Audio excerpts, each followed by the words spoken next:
Isang magandang araw mga kasari-sari. Ito na naman ang inyong palawenyang tindera, si Ate Tintin. At syempre, may hatid na naman akong chismis sa inyo. Pero bago tayo mag-umpisa, huwag ka nang mahiya. Please lang, libre naman yan. Kaya mag-subscribe ka na sa akin. Pindutin mo ang like button na yan. Isabay mo na rin ang notification bell. At syempre, pakishare naman ng aking video kung hindi kayo busy. Kaya, umpisahan na natin ang masaya at mainit-init nating chismis. Magandang araw sa inyong lahat, especially sa mga may tindahang kagaya ni Ate Tintin. Wag nating pag-usapan kung ang negosyo mo ay maliit o malaki, basta nagne-negosyo ka. Naranasan nyo na ba minsan sa buhay ninyo yung parang lagi kang nagdadagdag ng puhunan, pero wala namang pumapasok sa inyo na pera? Sa mga may tindahan, nakaranas na ba kayo? Mga tindera diyang kagaya ko. Yung tipong pag namimili ka ng grocery sa grocery store, syempre naglilista tayo. Tapos pagka nagtotal na yung kahera, kulang yung iyong pera. O diba? So dudukot ka sa personal mong pera para idagdag sa iyong tindahan. Na-experience niyo na ba yan mga kasari?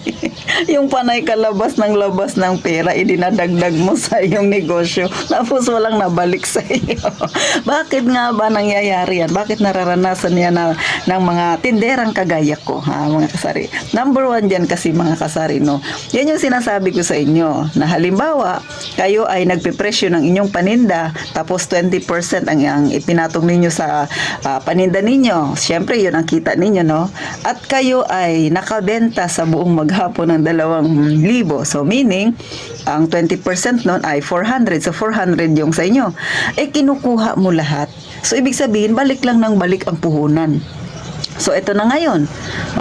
Siyempre, pag bumalik ang puhunan, pagbalik mo sa susunod na buwan or sa susunod na araw o sa susunod na linggo, depende sa iyo kung kailan ka bibili ng paninda mo, nagtaasan ang paninda. So, mangyayari niyan, dudukot ka sa personal mong pera kasi yung pera ng negosyo mo, nung ibabayad mo na kay kahera ay kulang.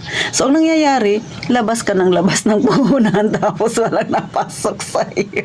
Kasi ikaw rin yung may kasalanan kay kinuha mo lahat. So, paano nga naman yayabong ang negosyo mo kung sa kita pa lang sinagad mo, sisi? Nakaintindi ka ba sa akin? Ngayon, ngingiti-ngiti ka kay alam mo, na-experience mo yan, ginagawa mo rin yan. Bakit ako natatawa? Ay, syempre, noon nangyari rin yan sa akin. Alam niyo mga kasarino, ito real talk tayo. Lahat ng sinasabi ko sa inyo dito ay halos lahat yan naranasan ko ng mga kasarino. Yung mga pinagagawa ko ng mga ganyan.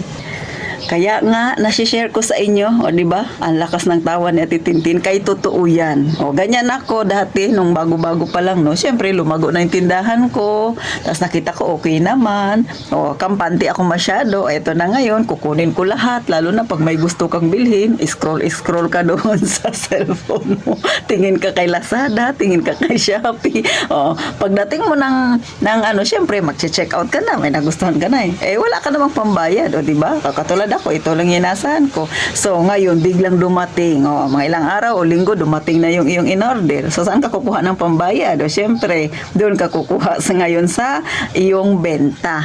Inisip mo ay, kasi naka 3,000 ang benta ko ngayon. So, kailangan 20%. So, 600. Ang in-order mo, 600 din sakto. Binayad mo ngayon. So, wala ka ng pambudget ngayon no, pambili mo ng ulam. So, siyempre, dudukot ka na naman doon sa tindahan. No?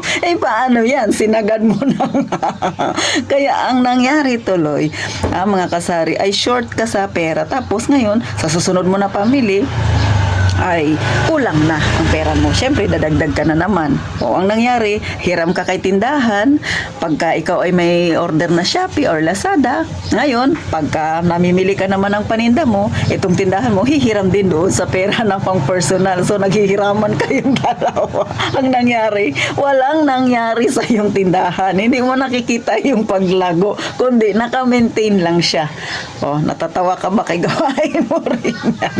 Simpleng kwentuhan lang itong mga kasari, no? Ito ay nire-refresh ko lang yung iba dyan. Kasi alam ko, hindi lang ako ang naka-experience niyan. Tawang-tawa kayo, kay gawain nyo rin yan. Hindi tayo mag-plastic-plastic mga kasari, no? Ito talaga yung realidad ng buhay nating mga tindera at nangyayari talaga yan. Kasi ako, nangyari din yan sa akin. Pero, mga kasari, no? aminado ako na minsan hindi talaga maiwasan yan. No? Kunwari ikaw pa, ginagawa mo rin yan. Paminsan-minsan nangyayari pa rin. Pero, mga kasari, nire-refresh lang ni Ate Tintin, no? Nagiging katatawanan ito. Pero totoo yan. Tayong mga tindera, no? Marami tayong experience sa ating tindahan na sa sarili lang natin. Pero ngayon, ibubulgar ko na. Kasi alam ko, nangyayari din ito sa inyo. Kaya wag ka dyan pangiti-ngiti. Kasi alam ko, naging gawain mo rin ito. Kaya lang, syempre, mga kasari, no? Mahal naman natin yung ating tindahan. May time lang talaga tayo na siguro nangyayari yung mga ganyang bagay. Pero sa mga kagaya ko na nag-umpisa talaga sa maliit na puhunan, ayaw natin na bumagsak ang ating maliit na negosyo. Kaya nga, pinapaalala lang ni Ate Tintin. Baka masobrahan ka ng kakukupit yan sa tindahan mo. Malimutan mo bumagsak nang hindi mo inaasahan yung iyong maliit na tindahan. So hanggang dito na lang si Ate Tintin. Ito ay kwento na katatawanan.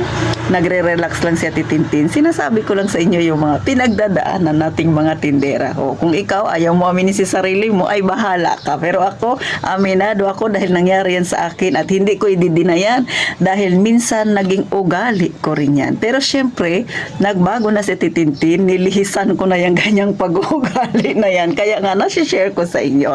Nagiging katatawanan man ito, pero real talk yan mga kasari. No? So, paano hanggang dito na lang si Ate Tintin? Sana nakapagbigay ako ng ngiti sa inyo at na real talk ko kayo. O, sa mga wala pang tindahan dyan o kaya nakaumpisa pa lang ng kanilang tindahan, huwag niyong gagayahin yon. Paalala ni Ate Tintin. Basta, ang pera ng tindahan ay tindahan. Ang personal mong pera ay personal mong pera. Pero kung gusto mong magdagdag ng puhunan, pwede naman, mga kasari, no? So, paano? Magkita tayong muli sa susunod na vlog ni Ate Tintin. Siyempre, huwag mong kalimutan mag-subscribe, ha? At gaya nga ng palagi kong sinasabi, mag-iingat tayong palagi, mga kasari.